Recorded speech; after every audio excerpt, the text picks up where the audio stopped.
Stepping out of your comfort zone. It's one of like the most life-changing skills you'll ever learn that I've learned. And you're probably wondering like, what does this have to do with learning English? Well, everything. Because if you want to master a language, not just like at the grammar structural level, but also the emotional level, and grow both personally and professionally, materialize a career opportunity in English and speak it with full confidence, then this is a skill you're going to want to learn. Now, there are 4 tips I'll show you with implementable, actionable advice and examples you can implement right away. So stay tuned. Hello, it's me, Francisca from English to Thrive, English Confidence Mentor. I am back to YouTube and I'm excited to talk about this topic. It's so important. Stepping out of the comfort zone is highly challenging, but it's something that will accelerate your confidence so much, especially while speaking. Now, before we start the video, subscribe because I release videos every single week. That's the plan. I release videos every single week on confidence building and fluency skills in English for ambitious professionals like yourself. Now, the reason why stepping out of a comfort zone is such an important skill is because sometimes we learn a skill theoretically, but we don't actually take action. We don't actually take massive imperfect action, which is actually what's going to make us speak, daring to express opinions, daring to communicate with other people and make life-changing connections.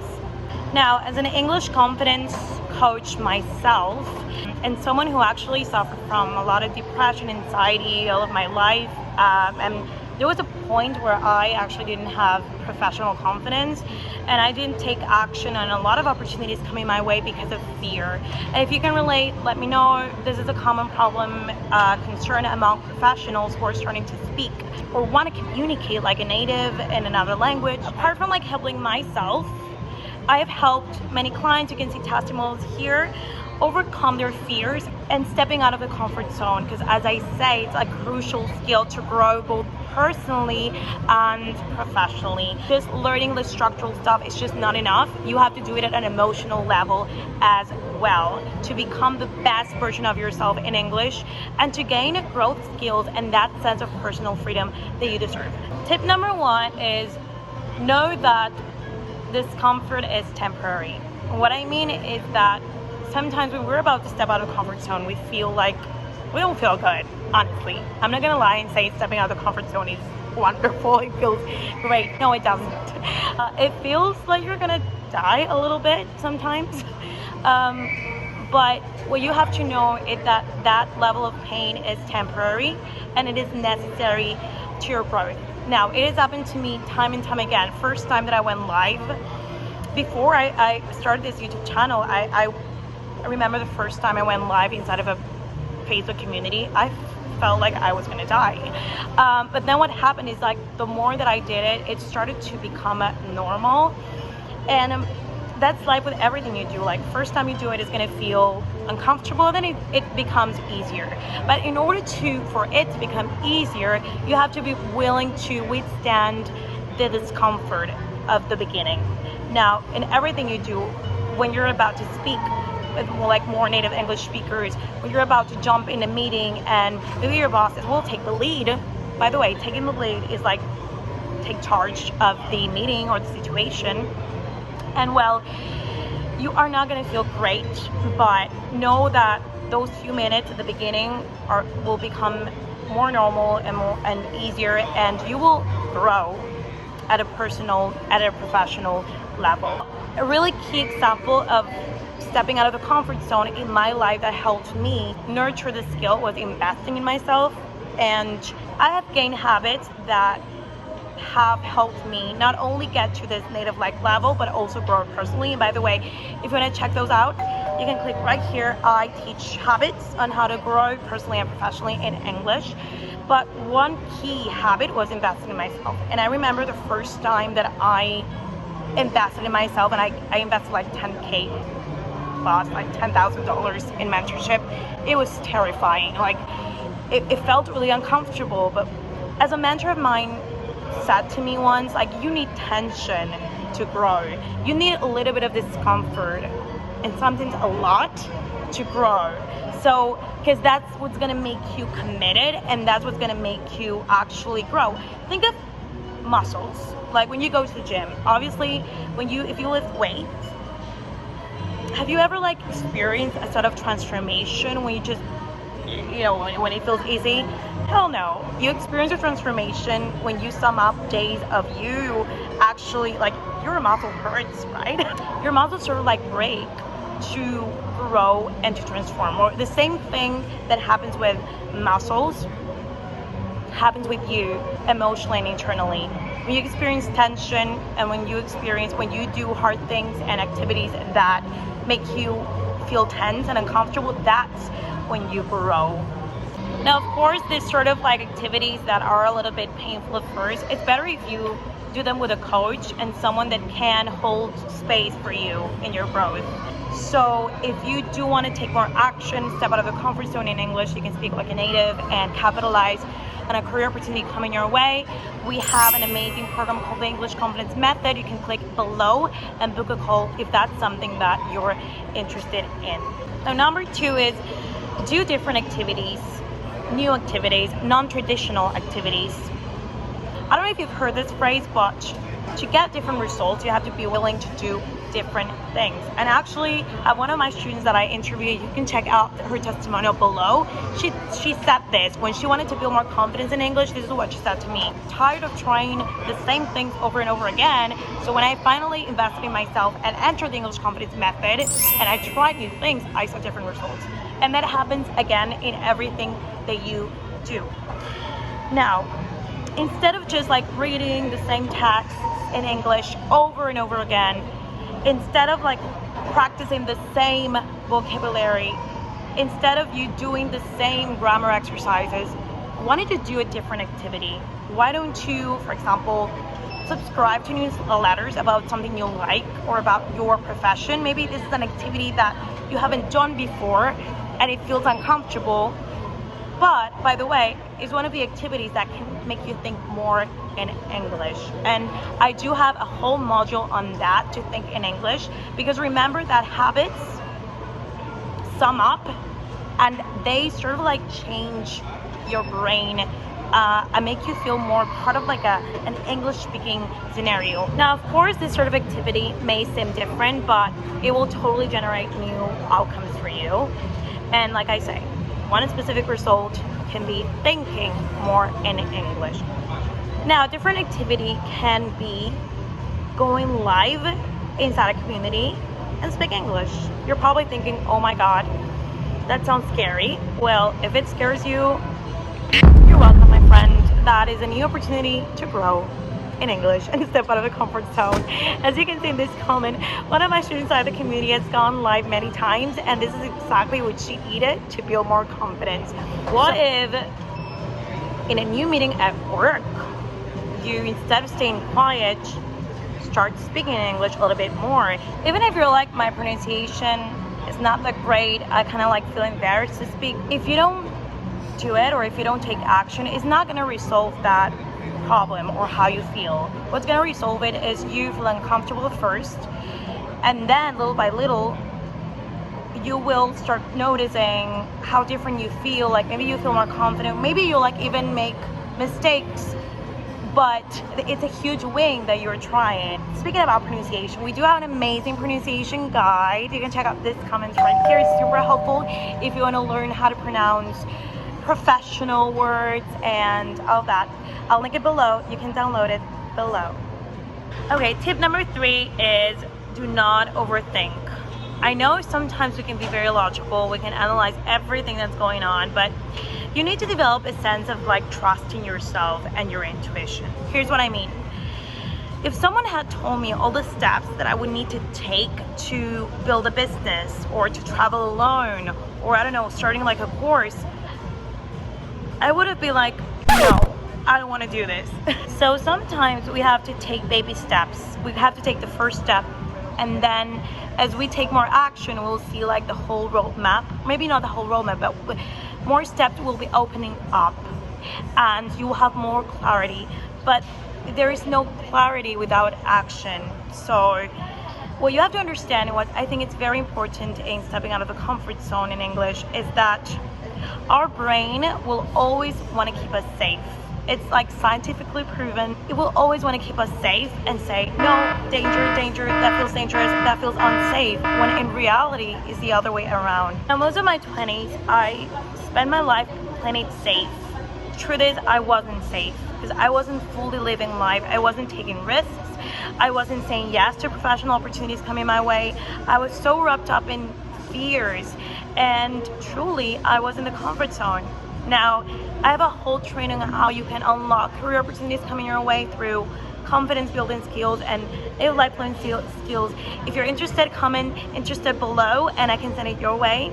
But truth is that most activities that we do that feel unsafe, like let's say speaking for the first time in a meeting, public speaking, selling, meeting new people, they will all feel uncomfortable. But they will lead you to the ultimate feelings that you want, which are like peace, success, you like reaching your full potential, becoming the best version of yourself. So honestly, sometimes screw logic. Trust your intuition more and trust how your body feels. Like, trust the ultimate outcome. You don't have to know all the steps, you just have to know the vision. So let's say that you want to materialize a professional vision in English. Don't care so much about the how. Just start. Just start. What's the worst thing that could happen? Like, what's the risk? It may feel like you're taking a huge risk, and you probably are. But again, it's much better like the uncertainty of change towards growth than the certainty of the comfort zone and you not achieving your goals. So think about that for a second. How would that feel? So practice this a little bit. Next time that you're about to do a like scary activity or something that feels hard, think about it. And also notice like how you like the thoughts you're having in your brain. Maybe your brain is telling you this is not safe, this is dangerous, this is too scary, you're gonna fail, you're not ready for this. Well, what you have to do is breathe a little bit, and in those moments, even if it feels like the last thing you want to do, take action. Take action on that uncomfortable as hell thing. So I've been there before, and I can say I speak to professionals every day that sometimes they want change. They want to become fully confident. They want to achieve those native live English communication skills I teach. Sometimes they say no. A lot of times they say no to themselves. But those who say yes to themselves enter this form. I'll link you to an amazing case study of ours where you can see how this amazing girl materialized her opportunity. Is now in Canada. She feels super confident. And honestly, it's such a huge win when you start doing harder things and you start seeing how you are capable of change. And even if it's difficult, you're gonna look back and say like, oh my God, I cannot believe that I did all of this. Now, this is so vulnerable for me to share, but there was a time in my life where I didn't even dare to do things that I knew that somehow I was worthy of, that I deserved. I hadn't done all the therapy, all the coaching, all the personal growth stuff, but when I finally did, I started to trust myself more and I started to say yes more. And it's been like so amazing to see how if you believe in yourself enough, you unlock so many levels of personal and professional growth in English. So I hope by now you've realized what I teach is really not just about English, it's about becoming the best version of yourself in English. Because when you have connection skills, when you communicate in a way where you feel free, well, you're like, I deserve any opportunity coming my way in English that I want, it's life-changing. Now, before I reveal the last tip, let me know, like, how often do you step out of the comfort zone? Do you take new language learning challenges like the ones that I mentioned in tip 2? And how often do you do things that make you grow at a personal and professional level? Comment below and I'll give you some extra tips. Now, number 4, and this is hugely important because I feel that, especially as like ambitious, high achievement professionals, that those are the type of students that I work with, they can be really hard on themselves and not acknowledge their wins. And honestly, I was that kind of person. I was always pushing myself, oh, okay, get this outcome, get this result, till I started noticing we should reward ourselves just for showing up. And that's like the tip number 4 is reward yourself. Every time you do something uncomfortable, every time you do something that's not easy, like I don't know, you show up, like you speak like a few sentences for the first time in a meeting at your job, go ahead and buy yourself some ice cream. Thing is that we shouldn't like measure our success just for like the outcomes. Like let's say, okay, you are studying every day 10 minutes vocabulary, but you're finding it hard to maybe retain all those words. Celebrate yourself like you're doing the work that most people don't do, okay? I remember a mentor of mine saying this to me, like, oh my God, you closed your first sale. Go ahead and buy yourself some Diet Coke. Maybe you experienced like a class in English, it didn't go as you expected. Well, don't be hard on yourself. Celebrate that you at least attended. The more that you get used to rewarding yourself for little actions, then you'll do more scary things and more uncomfortable things because you won't punish yourself. You won't be hard on yourself or like, oh my God, you know, this didn't pan out. This didn't, like I didn't have the result that I wanted. Well, who cares? You showed up. So big or small, every single win counts. Celebrate yourself and reward yourself every single time you step out of a comfort zone. Alright, so let's do a little summary, a little recap, so you can now confidently step out of a comfort zone in English. Number 1, know that discomfort is temporary. Number 2, be open to do non-traditional language learning activities. Number 3, do not overthink. Trust your intuition. And number 4, reward yourself every time you do something hard and every time you step out of a comfort zone. Alright, so I hope this video was not only useful for you but life-changing. I hope it's life-changing for you and that you not only watch it but take action. Anything you're inspired to do today, do it. Okay, because that will build you up more confidence and more momentum to grow personally and professionally in English. Now, for those ambitious professionals who are ready to take action and who are ready to go from feeling limited in personal professional growth, frustrated because they cannot communicate as a native English speaker, and you want to build full confidence, native-like fluency to capitalize on a career opportunity coming your way and gain personal freedom in the process, I have something for you, my English Confidence Method program. We accept limited spots and we do only want to work with people who are ready to see true English confidence transformation. So link is below, apply below, book a call, let's have a chat, and this can be an activity you can do to step out of your comfort zone in English. Now, if you have any questions, let me know. My DMs are open on Instagram. I'll be happy to help you. You can follow me here on English to Thrive. And do not forget to like this video so we can reach more people in the algorithm, more amazing professionals like yourself, and subscribe. And then as the last step, we have a whole playlist on confidence building in English. You can check it out here, and you'll find trainings on how to overcome anxiety when speaking English and other amazing little short videos for you to improve. And then this, because remember, English confidence is all about mixing the emotional and the strategical, so you can learn here how to think in English as well. See you in the next video.